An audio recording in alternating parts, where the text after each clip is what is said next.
My name is Coely Bueno, and I'm a rapper and I sing, and I'm 28 years old. Like Yeah. us. I'm Lisa Kainde, Yeah. and And I'm Naomi Diaz. you can call her Nay. Hey, Nene. Hey! No, cool. And we're part of Ibeyi, Yeah. of course. Yeah. All right. Which means twins. We're twins. I think it's amazing that we basically started like at the same age, and like when you're on the stage and you're performing, that you know what you're doing, but Yeah. yeah, we were young. So Yeah. young. It's insane. And then when you look back at all those like footage, you're like, whoa, I did that. That's how. Yeah, and that's a blessing, because I think a lot of people look back. Like, I've been watching videos on TikTok of people saying like the last words of my auntie was that she regrets not having done enough. That I was like, oh my god, this is so dark. And I'm realizing, oh, I don't regret what I've done with my life. I think we did a lot already, and I'm excited for what comes next. But it's a really nice warm feeling to suddenly pause and look back and be like, yeah. And also, funny thing, youth has a lot to say, and I think people are realizing that more and more and more, especially in our generation. I think like the majority of people, our peers now, all started like super young. Yeah. The stars that you look at now, they even started younger. They were like 11 and already. Yeah. Some of them doing- didn't even go to school. Yeah. Too young. Yeah. Yeah, but now also the world needs to realize actually every age, every phase of your life has something to say. Because I think especially for women, at one point that you hit an age and people are like, disappear now. we don't want to hear about you. Yeah. And I'm realizing we have more and more to say with what is happening to us through the ages. And so I'm excited. Me as well. And it's funny because when like our peers, the women, the artists that we looked up to, they had the same exact feeling as we are having right now. I think there's something about how do you deal with chaos and how do you deal with things not working out that no one really teaches you, and Or see. or sees or talks about, and Yeah. things are changing now. But I'm realizing, so what happens is when it stops and when it doesn't work anymore, what you've been doing until then and that was working stops working, the immediate thing is Or I'm work less. dying. Yeah. Or work less. Or works less. Or works because it's less. Not, it's It not works that it less. stops working. Or works less. You're like, I'm dying, Yeah. I'm done, Yeah. it's the end. Yeah. But also that's when the good goods come. But obviously when you're in the The middle of journey is fucking hard. and when you're in Yeah. the middle of the darkness, you can't really it's really hard to train your brain to be like, I know this, right? I know that every time something hard happened to me, I transform this in good. I know it, I've lived it, but you forget because you're in the middle of this and you're panicking. And thank that's God we're two. You guys are. Because alone, let me tell you, I never. but that's when we need to call I each know, other. but that's why I have my mom, because I was also a person who didn't. I told my team like something was wrong, but I didn't fully tell them what was going on. So each and every time they could like feel something, but I didn't say anything. So I was like, no, I'm gonna guard my and my mom used to tell me like, what's going on? Well, what's happening? I can feel that something's wrong. Talk to me. I was like, no, I'm fine. But actually, I was dying inside. I was going through it. And even my team were like, you don't have to be scared. But I couldn't find. Oh, it's so easy to say. Yeah, but I couldn't. For me, I couldn't find.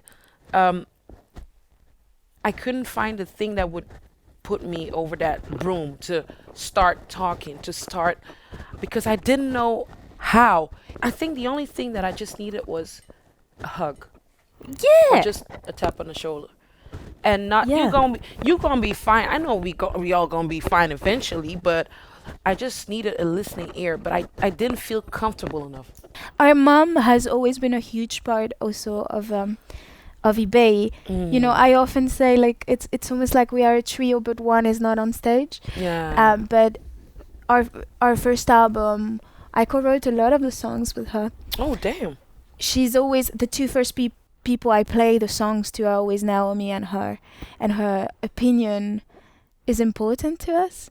And she's been managing us for years. For years.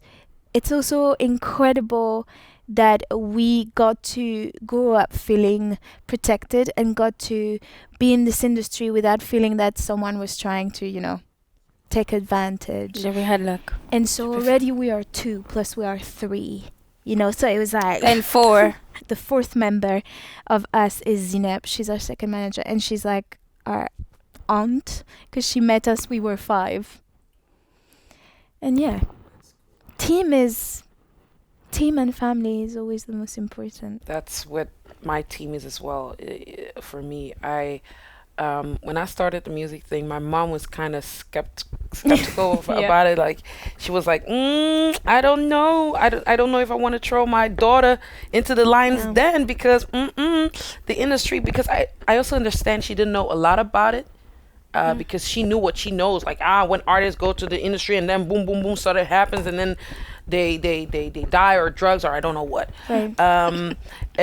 My manager had to like convince her about the talent that I had, but he didn't promise anything. He didn't promise nothing. I like that. He just understood that this woman was a mom and dad by herself, and she was trying to protect her daughter. So they would do everything to protect me, and that's when like our family kind of grew. And I have a lot of faith. My mom has faith. When I lose faith, she's there to remind me like, no, don't forget that faith will help you through. And she was kind of my rock. We have a very, very good relationship. She helped me how to develop my voice at one time because she was also like the choir director at church at one point. So she taught me certain things on how to sing, how to use my voice when I was younger. And she was always there to tell me like, yeah, when you're on that stage, you're a lion. That's your spiritual animal. Always like supporting me like you're a lion in France and in French. And she's like, don't let like fear take over. So she's always been my rock, and my brothers, they're always like pushing me. Like they know, they can see when I'm not there. That's a superpower. That's insane to have them in our lives. Some of the things I think we've learned along the way, being musicians, being women in this industry, and I would love to pass on. I would say that I think even though if you're really young, I think you should know, even though you might change, because we all change, and we're, as an artist, you don't want to repeat the same fucking thing all the time. So, you're going to go to and experience every type of music, but I think you should know what you want at that time, because especially who you are, but you never know who you are completely, but what you want, even though if you're young, because like these people can change you. So if you want to do something and you know that's what you want to do, even though you're fucking 17, then stick to it. Make the team do what you want. Well, that's really good. I think it's quite close to what Naomi said. For me, it's what do you want to say? I think I realize now the importance of being able to stand behind what you've said and what you gave to people. Because this, it's a lot. You're asking people their time, they're paying to come to see you, they're buying your record. You need to stand strong in front of them and say, I have something to give you. Even though if it's twerking, we love twerking, Of course, it doesn't have to be fucking spiritual. It could be a good and all time. of that. Yeah, okay. It could be. I want to give you escapism. I want you to forget about everything. I want to give you a good time. That's how. It doesn't matter what it is, but you need to know. Yeah. And you need to be able to stand behind it and say, I gave you this, and I put my all into this. And people actually like, they will feel it. Yeah. That's why I love performing, because I want the people to be free. Yeah. to be free. I want the person who doesn't know how to dance To be like, to dance. Yeah, to just do his weird ass dance moves because he feels that he can be free. That part of freedom, when I look at the crowd and they're free and they're just singing, they're even singing the wrong words, but that's when you know they feel free. And that's why we're here, to mirror them. Yep. Because truly what they see is themselves. Yep, they do. Like that love, that adoration, even that hate sometimes has nothing to do with who we are. It has to do with what they see within themselves. And so if we're lucky enough, we get to mirror them, and that's a privilege.